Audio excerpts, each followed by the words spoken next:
So in my last video, the one about longevity, I said I don't believe in medical studies. Now, I don't mean that I don't believe anything I read from a medical study. I want to clarify this. I mean, first of all, I take every medical study with a grain of salt because we don't know if the study ever actually took place or if it's just completely fabricated. We don't know if maybe the study did take place, but the data has been fudged. There's a lot that we don't know, but assuming that it's a legitimate, non-falsified, non-altered medical study, it needs to be read with, I don't even know what to call it, a very logical mind that can realize what it actually tells us and what it doesn't tell us. That can realize the limitations of what it tells us. I'm very good at that. I'm not trying to brag, but I can realize what I'm actually learning from something and what I'm not. I'll pick an oversimplified example. You'll be going, well, of course. Keep in mind, I already told you it's an oversimplified example. I mean, it's not even a fake example. It's a real life example, just a very easy one to spot. Recently, there was a study done proving that high protein diet causes heart disease. I think that's what it was. The study gives the people, or I don't remember all the details. I spent very little time reading most medical studies because of how useless they are. But I think it gave people, or studied people, or animals, I don't even remember, because the study is pointless. So I don't even dedicate myself to remembering it. But it gave somebody or something a high protein diet and showed that they got heart disease more than the people or things that got the not high protein diet.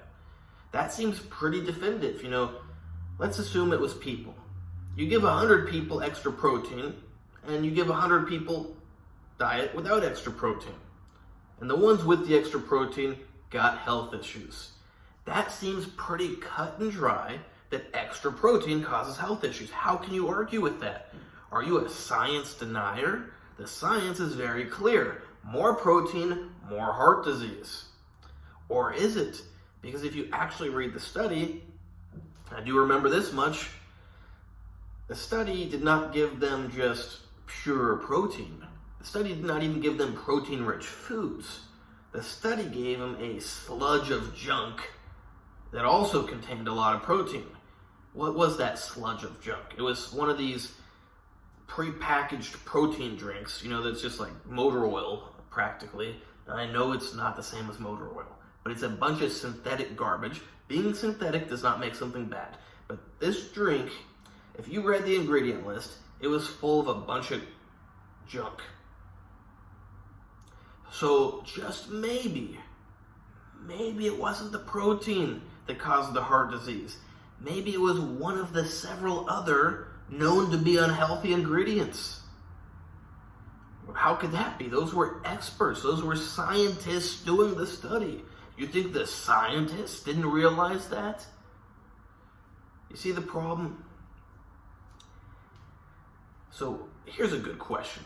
The people doing the study, did they know that? Did they realize that? Did they turn a blind eye to it? Or were they really just so ignorant they didn't even think of that? It doesn't really matter. What does matter is that the study is garbage. Science 101, control your variables. Change one variable at a time. If you're testing the effects of extra protein on a diet, give them extra protein. Don't give them extra protein plus canola oil plus motor oil plus big old weird chemical. I don't remember the ingredients. You get my point. Give them just protein. But they didn't do that. Why? I don't care. They didn't. The study is useless. Now, like I said, this is an easy to spot flawed study, but most studies are not so easy to spot.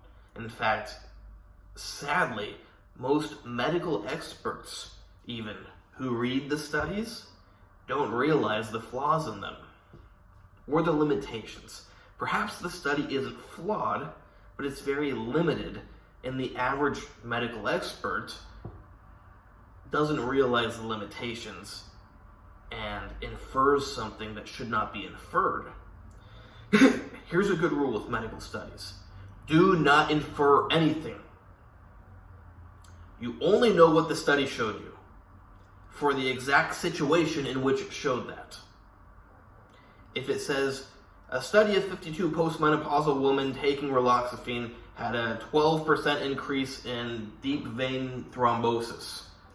Do not say that raloxifene increases deep vein thrombosis. No. Do not say that raloxifene increases deep vein thrombosis in women. No. What did the study actually show us? It showed us that raloxifene, when given to postmenopausal women for this period of time at this dose, increased the incidence of deep venous thrombosis. Do you understand? That's the kind of thing that even most medical professionals overlook. And then they don't realize it, but they're spouting out a bunch of nonsense. Because I'll use that as an example. They would be telling people, oh yeah, raloxifene, it increases your risk of thrombosis. You shouldn't use it. It's dangerous. Oh, you got thrombosis? That's because you used raloxifene. When it's like, no, we don't know that. We know that that seems to be the case in the postmenopausal woman who took that much for that long, but say in young boys, say in premenopausal women, we don't know.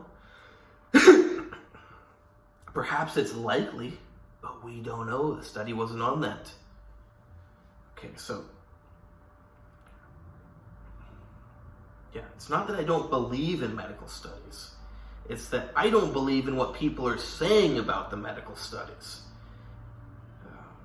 Not even what the people conducting the study put in the conclusion or the results.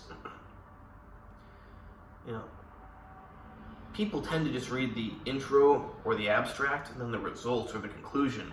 And it's meaningless if you don't look at how the study was actually carried out. Maybe you're reading a study on the effect of vodka on sleep. And, you know, they probably wouldn't even include this, but you're reading it and you're going, oh yeah, it really decreased the sleep. But then you read, they were in a room with lights on. Now, they probably wouldn't even type that up on the study report, but imagine for some reason they did type that in, that the participants are in a room with all the lights on, and the control group is somewhere else with the lights off. Obviously, this is a ridiculous example. It's just to prove a point. It might not be the vodka impairing their sleep. It might be the lights. Okay, I'm done with examples. I think you get it. So the problem is, and I'm not trying to put you down, whoever you are watching this, but chances are you also cannot read medical studies. That's the sad reality. You can take an ultra-conservative, safe approach by reading exactly how they were done, maybe even take notes while you're doing it so you don't forget things, and it can be a lot to go back through and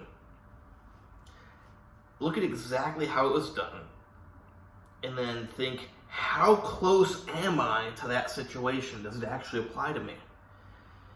Now, the trouble is, you may think you're very close to those conditions, when in reality you're not. You know, it's kind of like taking your car to an actual auto mechanic expert versus some random person. You know, there's a reason the expert is an expert. Sadly, in the medical case, most of them aren't actual experts. They're just people who recited a script and got a number on a piece of paper that looked good. So what can you do if you're the average person? You should probably ignore medical studies. Considering that you cannot use them in a beneficial manner, you should probably ignore them altogether. I hope you like this video. Please like, subscribe, and comment. Check out my other videos. Check out my Instagram, AndreyHutch, AndreyHutch. You can hire me there for training, consultations, coaching, plans, everything. Same thing with diet. Same thing with supplements. Same thing with special supplements. And if you need to consult an expert on medical information inside a medical study, you can do that with me.